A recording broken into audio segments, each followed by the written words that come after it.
Seguimos, buen día tengan todos ustedes. Vamos a seguir llevando la transmisión de este canal en YouTube, Nelter de la Cruz, para que por ahí nos den un like, un apoyo. Gracias, cuídense. Seguimos.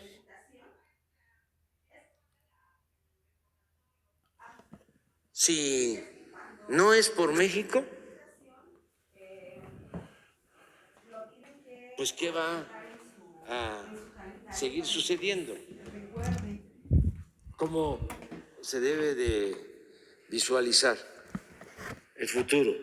Creciendo la presencia económica de Asia, en particular de China, y va a seguir cayendo la participación económica en América del Norte, en particular en Estados Unidos. Entonces, ¿cómo se consolida económicamente la región? Con México. ¿Qué es lo que tiene México que no tienen los otros dos países que son nuestros socios económicos y comerciales? Tiene una fuerza de trabajo joven, además inteligente, responsable, creativa.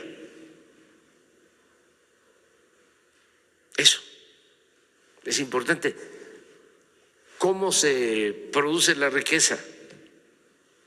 Pues sí, se requiere el capital, se requiere el buen manejo empresarial, pero no se podría, aún con la automatización, con la robótica, producir riqueza sin el trabajo de los obreros, de las personas, mujeres y hombres. Entonces, agréguenle de que todavía se tiene una población joven en el país, a diferencia de otros países. Entonces, el trabajo es una posibilidad para el engrandecimiento de México, el trabajo de los mexicanos, como se está demostrando. Imagínense que los paisanos migrantes nos envían, no voy a dejar de decirlo, más de 40,000 millones de dólares. Es la principal fuente de ingresos que tiene el país. Y eso es fruto del trabajo de los mexicanos.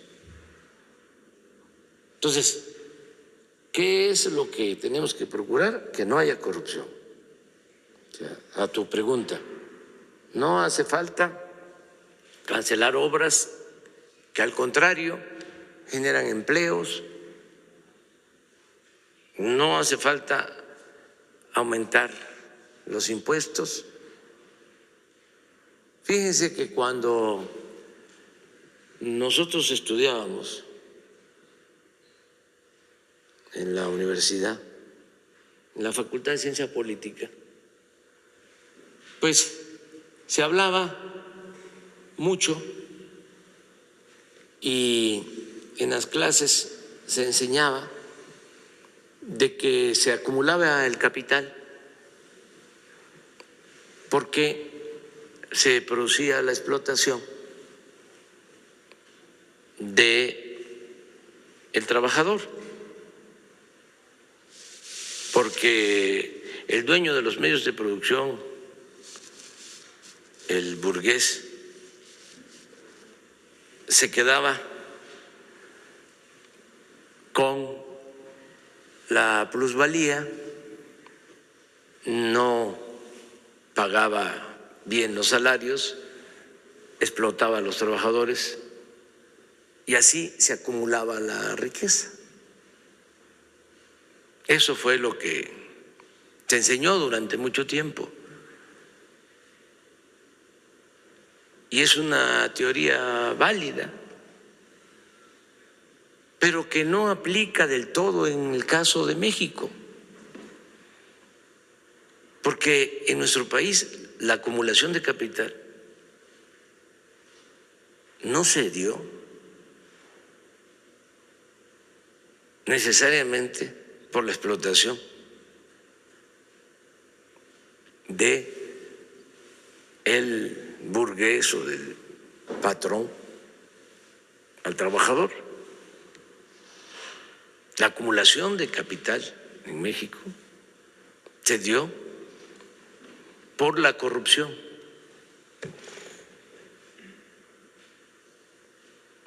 Porque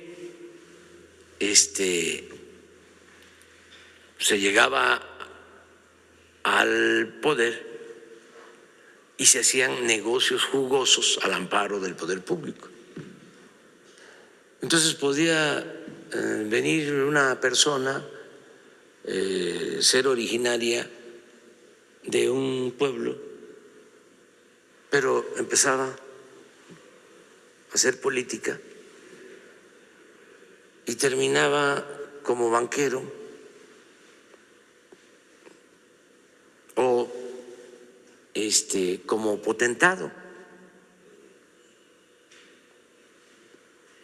Pero esto tampoco es nuevo, se acrecentó en la última etapa, en el periodo neoliberal, pero ya lo registra el finado Carlos Fuentes en su extraordinaria novela La región más transparente. Habla de cómo un revolucionario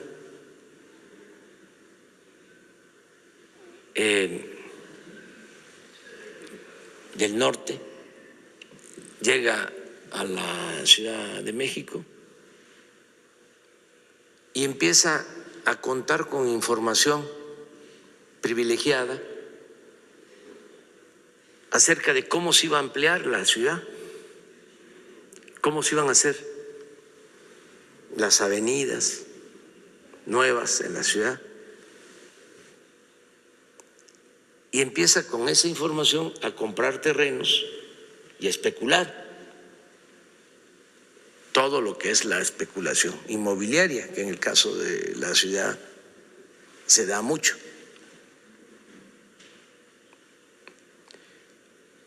Y así este revolucionario se vuelve un gran empresario y luego banquero. Sobre eso trata la novela de Fuentes. Pues es lo mismo. No es hacer a un lado el marxismo. Es decir, no es válido lo de la lucha de clases o lo de la acumulación del capital o lo de la plusvalía. No, sino que el caso de México es algo especial. Y hace 2 días aquí comentábamos que nunca se atendió así.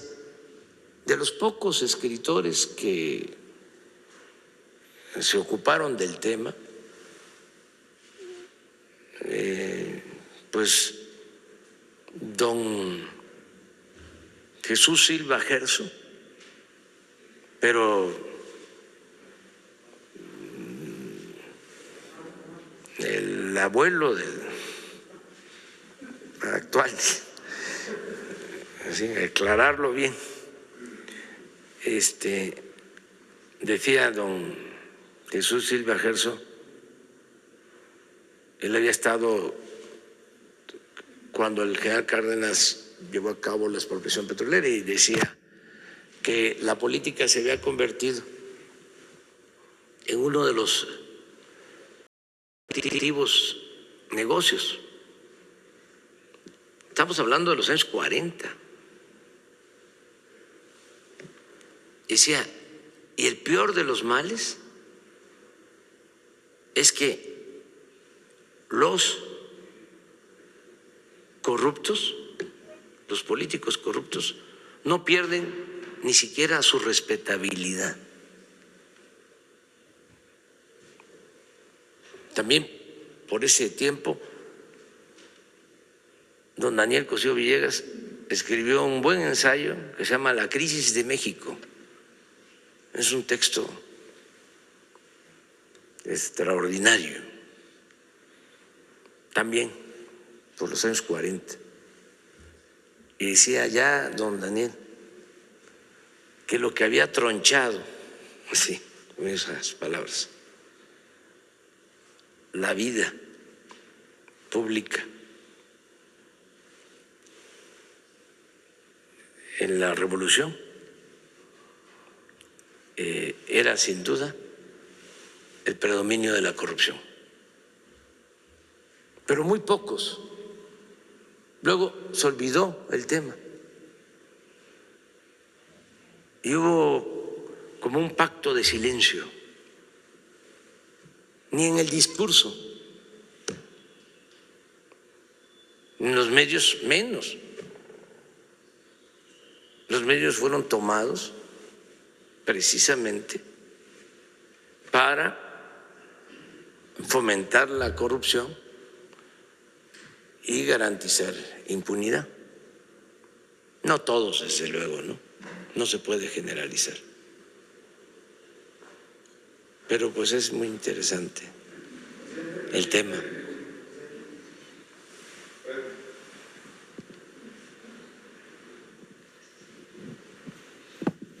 Buenos días, señor presidente. Julio Mar Gómez, de Medios Digitales del Pacífico de Baja California Sur. Con la puesta ya en marcha del presidente de Estados Unidos, Joe Biden, de algunos decretos que firmó, echó para atrás, mejor dicho, del expresidente Trump Biden, tenemos lo del muro, cómo lo califica y si el gobierno de México tiene más noticias como estas sobre el tema, es decir, noticias buenas sobre los decretos que está firmando ejecutivamente a favor de México.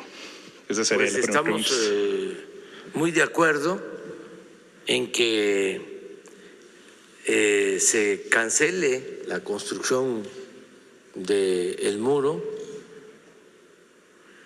Pues es un tema que celebramos porque el muro se ha venido construyendo desde hace algún tiempo. Para ser muy objetivos, han construido sus tramos de muro tanto los presidentes demócratas como los presidentes republicanos.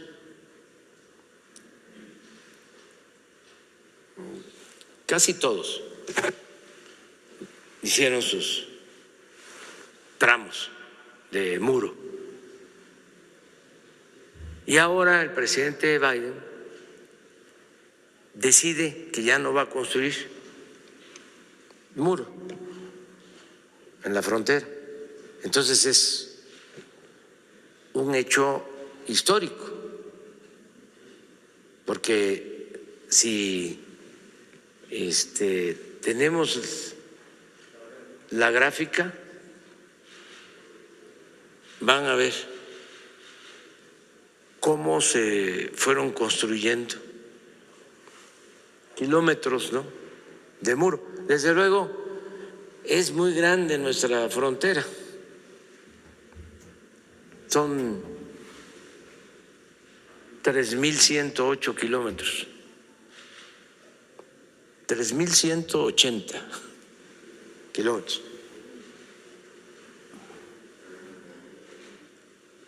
El otro día pusieron George Clinton y en la gráfica, y esa fue la nota del Reforma y del Universal. Pero así se han comportado, ¿no?, en kilómetros.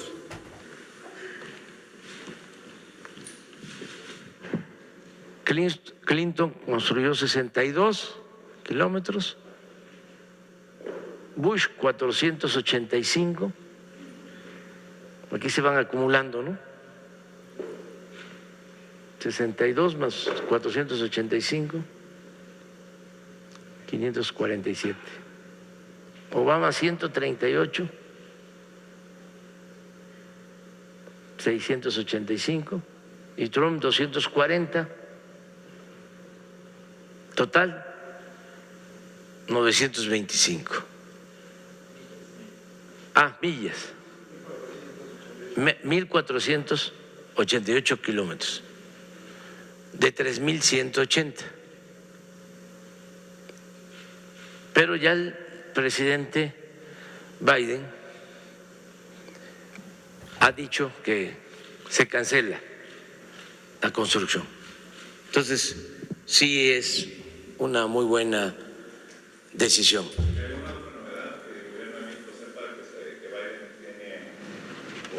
La política migratoria, el compromiso de regularizar la situación de migrantes.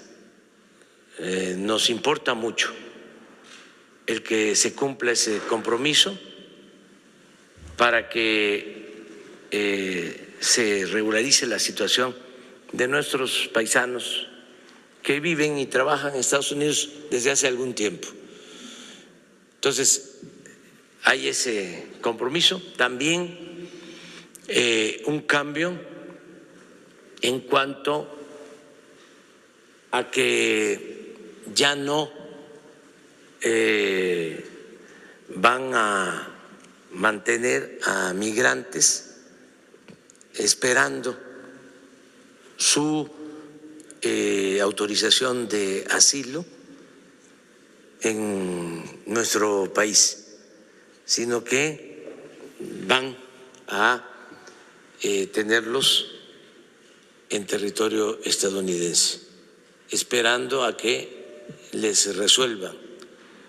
Nosotros tenemos en México alrededor de 6,000 migrantes esperando que les resuelvan sobre sus asuntos.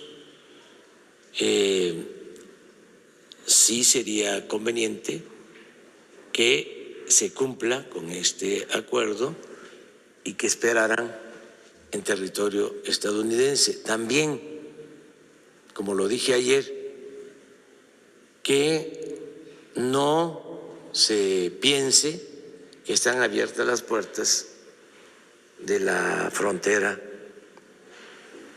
norte, porque no están autorizando todavía ingresos. Esto es un mensaje sobre todo a nuestros hermanos centroamericanos, porque la política es de apoyar a los migrantes, pero en los hechos todavía no hay nada concreto. Y siendo honestos, pues va a llevar tiempo la aplicación de la nueva política migratoria. Y no hay que dejarse engañar por los traficantes de personas que estén diciendo vámonos porque ahora que cambió el gobierno en Estados Unidos ya hay paso libre. No,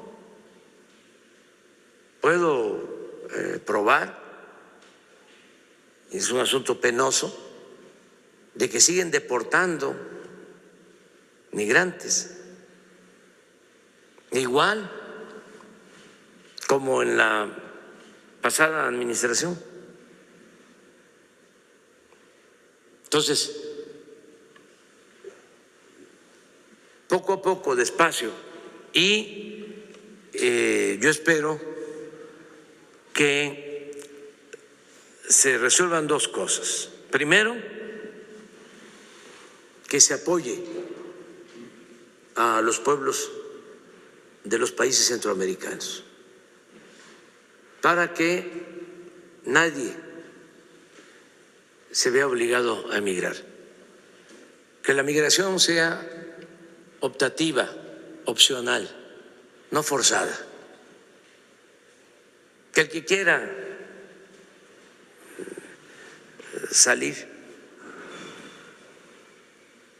echarse a andar, ir a buscarse la vida a otras partes, lo haga por gusto, no por necesidad.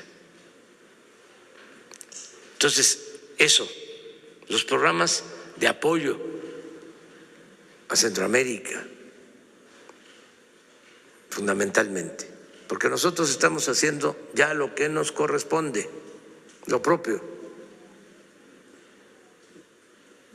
También si lo que mandaban, que era muy poco, históricamente, con el llamado Plan Mérida, lo quieren enviar a México en programas para el desarrollo, bienvenido. Pero si van a querer que continúe el Plan Mérida y nos van a querer seguir enviando helicópteros artillados y instrumentos bélicos, no queremos eso. Entonces, cooperación para el desarrollo. Y lo otro es que se vaya resolviendo en Estados Unidos un canal de recepción de migrantes legal, con visas, porque hay una realidad, ya hice mención a eso,